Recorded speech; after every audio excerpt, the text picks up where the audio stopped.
Thanks for checking out the Brad and John Show podcast. This segment of the show is brought to you by John Combest's book, Stalking, Harassment, Internet Trolling, A Guide to Recovering and Rebuilding After Online Attacks. It's a great reference if you've ever been the unfortunate target of a social media attack. It's available on Amazon. Just search John Combest. That's C-O-M-B-E-S-T, John Combest, and the book will show up in your search results. Now it's time for another segment of the Brad and John Show. Can you handle it? It's me, Egbert, once again. I'm the new owner of this station. I went out and hired the best talk radio consultant, Jeff Allen from News Talk STL, and told him to hire the worst talent he could find. Jeff did exactly as I told him. Ladies and gentlemen, here are Brad and John. Okay, John, what do you think? Praise. It's high praise. What do you think of that one? I love it. It's great. That was endorsed by Jeff Allen and the entire staff of Zimmer and Odyssey and no, he's not Entercom, and let's name some other, and also Blockbuster. He's not an Intercom or Odyssey. He's his own thing now. Okay, you know what? I got a problem this morning I'm dealing with since last night. I'm sort of in pain. I have a problem with my one eye. It's driving me nuts. No. And you know, when I look at the camera here, oh, that's right. There's no camera in the studio. Not yet. Okay, Brad, not yet. We got a bunch of things to talk about. Let me run through them. NPR January 6th. Okay, Friday and then Saturday. I'm a listener to NPR. First off, okay, let's do some fact checking. In one of the reports, they said there were 5 police officers killed during the event on January 6, 2021. 5 police officers? That's not true. Once again, I'm going like, I heard this. I'm going like, that's BS. That can't be true. Here's what they say, and here's how they justify that. There was the one guy who they said was hit in the head with a fire extinguisher. And once again, I'm not condoning any of this.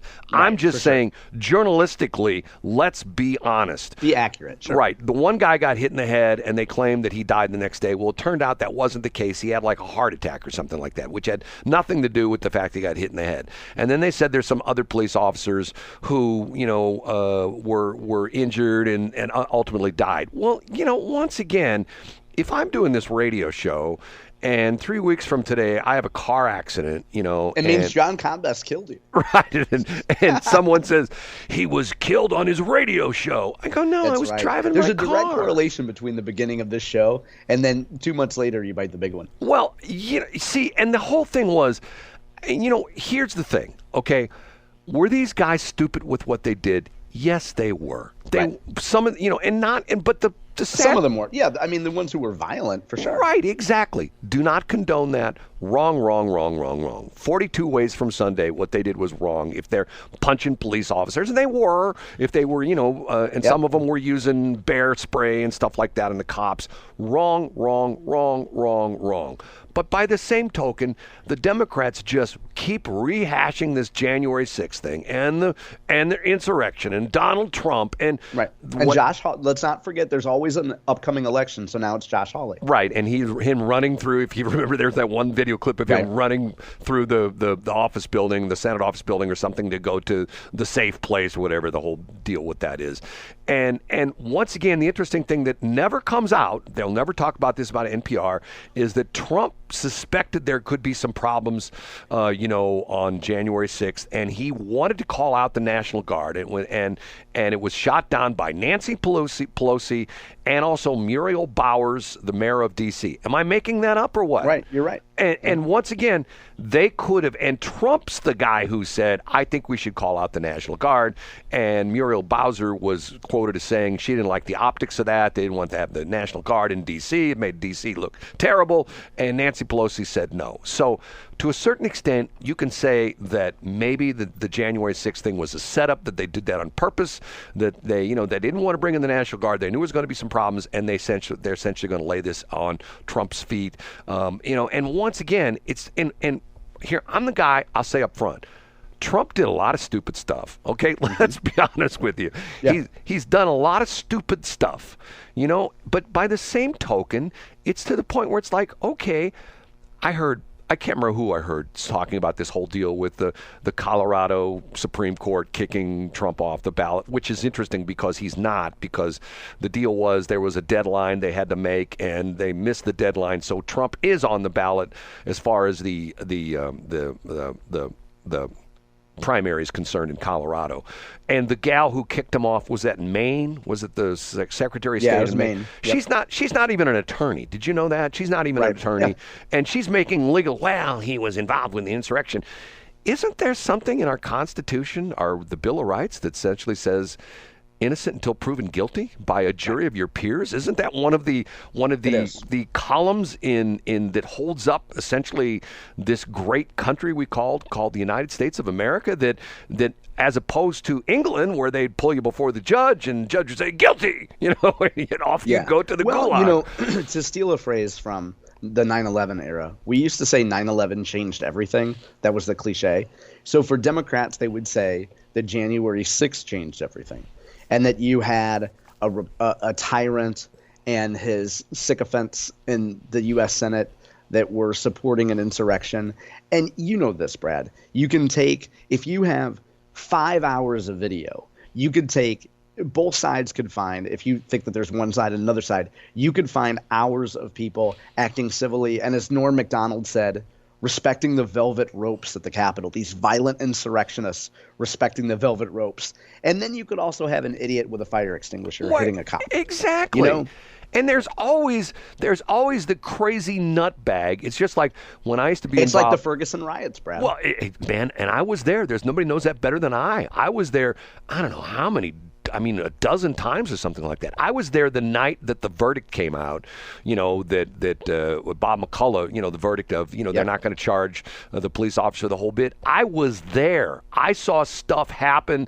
I saw the cops stand there and take it. I saw buildings burnt to the ground because guess what? The National Guard or the Missouri National Guard, wherever they were, and the police and the firefighters were told to stand down. Yep, stand down and let it happen. They were told to just let the rioters have at that area, and they did. It's just property. They said it's just property. It's just property, right? Well, okay, right, whatever. Okay. Bunch of stuff to talk about. Sad thing, we talked about this last week. Odyssey officially filed for bankruptcy yesterday. And what they do is they have, if you know this about, they fired Chapter 11, which means that they're going to reorganize. And they had what they call a pre-packaged bankruptcy, which means they go into bankruptcy, they already have everything all done. And essentially what's going to do is they're going to shed a lot of debt. They're going to go in with their debt holders, and essentially the debt holders will essentially become the owners of the company. But I guess the thing that always bothers me about this is that there was a quote in the official report I read yesterday that talked about that no changes at the company. Okay? How is that even possible? No changes at the company. If I went into bankruptcy, I would lose my company. If I went into bankruptcy, I would lose these radio stations. I'd lose everything that I have that's involved with this company. It would be gone. I mean, the court would take it away from me. But once again, too big to fail. And I'm not making fun of Odyssey. I think what they've done, they do a great operation. They own Y98, KZK, KMOX. They are a good operation in the respect that they put out a excellent product. Their new app is probably the best app as far as I'm concerned of any app in streaming and podcasts. The Odyssey app. They do an excellent job, but yet they got themselves in trouble when they bought the CBS stations. They, once again, this happened where CBS wanted to get out of the radio business. At the time, it was a company called Intercom. They changed their name to Odyssey afterwards. They thought, wow, they've got all these great stations. They bought, they took out a loan, I think like $1.8 billion with a B, and bought the radio stations. And unfortunately, the radio stations that they own now are worth a fraction of that.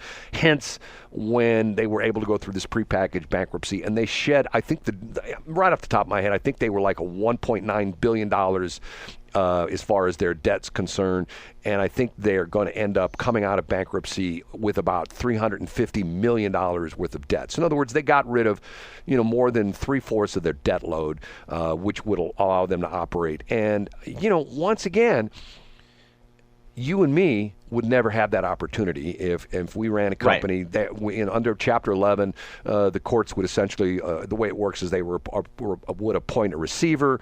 The court would solicit bids for somebody else to come along. Somebody else would come along, write a check, and say, okay, it's my radio station now, but that's not the way it works with the big companies like that. And I hate to see that because now of the top 5 radio companies, 3 of them have either gone through bankruptcy. Having gone through, that would be iHeart and Cumulus, and one of them is now in bankruptcy. But they claim, according to the article I read, they're going to be out of bankruptcy by February.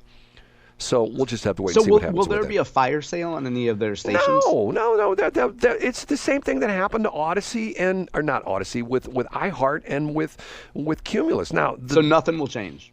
Well, what they have to do is once they come out of bankruptcy, they have to pay down the debt. And what Cumulus did was they've sold a bunch of their radio stations. Yeah. They sold their tower sites, and Odyssey's already done that. They used to own their tower site, the one they're on at 97-1 out in West St. Louis or West St. Charles County, right there, Bryan and 5Z Road. They sold the tower site. That's the tower that are same tower that our other stations on Westplex 107.1. Okay. So and for the most part now. There may be a time when David Fields, who is the son of the owner, of the original founder of the company, who's now running the company, there may be a coup where the new owners the debt owners may come in and say, okay, David, you're out. But that didn't happen with iHeart because Bob Pittman is still the head dude there, before and after the bankruptcy. And I believe her name is Mary Byrne, B-E-R-N. She was the CEO for Cumulus, and she was, the CEO before and after. And I think to a certain extent, these companies realize that radio is a very niche industry, and that if you've got somebody like David Fields, who is a good operator in the respect that he runs quality radio stations, he provides a quality product. The problem that we all have is revenue has decreased in the radio business for years and years and years, and it got kicked in the rump by COVID because all of a sudden everybody just, think about it for a minute. Radio stations, we do ads for events, we do ads for concerts, venues. Right? Yep. And all of a sudden it's all gone. So you're not doing advertising. They've closed down the restaurants. You're not advertising for restaurants. You're not advertising for bowling alleys. You're not advertising for festivals. You're not advertising for concerts. And bang, your revenue gets kicked in the rear end. So the problem there. Okay, I'm trying to go through my list here. Okay, I hope I'm not going too fast. NRA.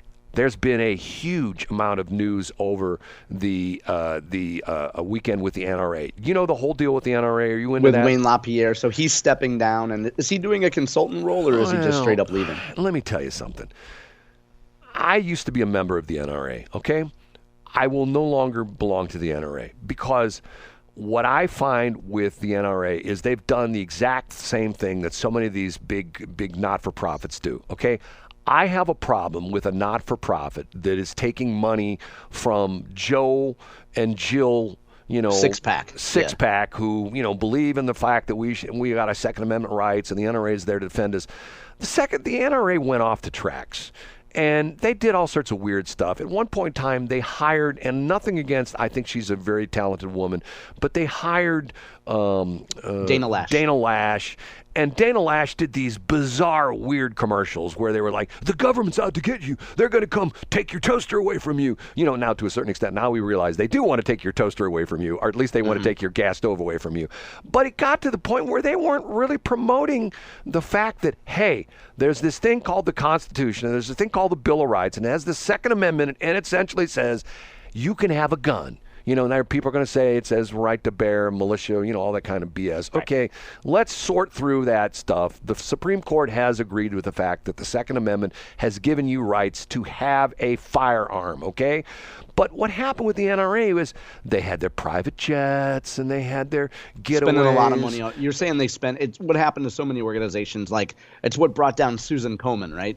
They're spending so much money on ancillary staff and whatever that they get away from their core mission. Well, because of the fact that they're fat and sassy and nobody's going to challenge them. They think that they think they're 10 foot tall and bulletproof because of, we're the NRA. Now, what's interesting about this is, as a political guy, it used to be that the NRA figured into huge amount of, he's supported by the NRA, and that's their endorsement was it was the Good Housekeeping seal of approval for Republicans. And that was a force to be reckoned with. I'll ask you, Mr. John Combest, the guy who watches this for a living, how many times have you heard the NRA brought up about any political races within the last year? Long time. Right. It's been like hardly at all, correct? Yeah, it would be part of a laundry list if you were a candidate and you were talking about who you were endorsed by. Right, and if you know the other situation, there's another guy. This is all NRA news happened within the last 72 hours. Another guy who was a staffer for a long time. He essentially pled guilty to something or other. And today, the trial continues with Letitia James. Does that name ring a bell? No, I don't know her. Come on, you don't know who that is? No. Secretary, the Attorney General of New York who's going after Trump. Okay, yeah. Okay, she's going after the NRA. Tried to throw them into bankruptcy. Tried to throw them into what they call Chapter 7 involuntary bankruptcy because guess where their corporate charter is? The state of New York. So she was trying to throw them in, and she's still going after them, and to the point where it's like, okay, like she's going after Trump. I mean, if you read this stuff, I read this article over the weekend about the trial that's still going on with him in the state of New York. They're trying to take his businesses away from him. I mean, because of the fact, and what's interesting is everybody that she claims that he wronged, they all say, hey, we had, for Deutsche Bank says, yeah, Donald Trump was a great customer. He paid off all of his loans, some of them ahead of time. Yeah. We do business with him in a New York minute tomorrow. There's nobody that came forward and say, yeah, Donald Trump screwed me. Yeah, he had a loan with me. And once again, the situation is she claims the majority of her case is the fact that she claims that he overvalued his property. Okay, guess what? I have a problem with appraisers and all this crazy crap that goes on with real estate agents and the whole bit. If I have a house that's in North County, and I did have a house in North County that it was sold for $27,000, okay? Sad situation. It was my parents' house, okay? If I would have been able to pick that house up and drop it into West County somewhere, it would be a $750,000 house. Be a $750,000 house. Okay? Why is that? Because some appraiser says, well, the real estate values in North County are in toilet and the real estate values in West County are real high. So what is that? You know what I mean? I mean, that would be like you saying, when I drive my car in West County, it's worth $10,000. When I drive my car in North County, it's worth $3,000. Yeah. Can you tell him I'm agitated about stuff like this? Yeah, I can. I like it, though, Brad. Like, this is heat. Like, this brings a little bit of heat to the show. We got to get out of here. Say goodbye, John. Bye, guys. See you tomorrow. It is 8 o'clock.